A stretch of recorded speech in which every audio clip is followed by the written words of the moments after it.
আচ্ছা বলো তো, আমরা একটা মানুষের কি দেখে প্রেমে পড়ি?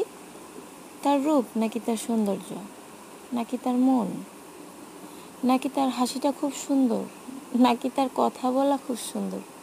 কোন জিনিসটায় প্রেমে পড়ি আমরা?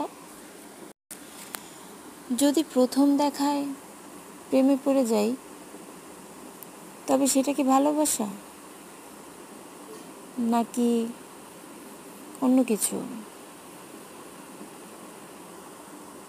রূপে প্রেমে পড়েছি বলে মনে হয় না, সেটা আসলেই কি ভালোবাসা? আসল ভালোবাসা কি রূপের হয়?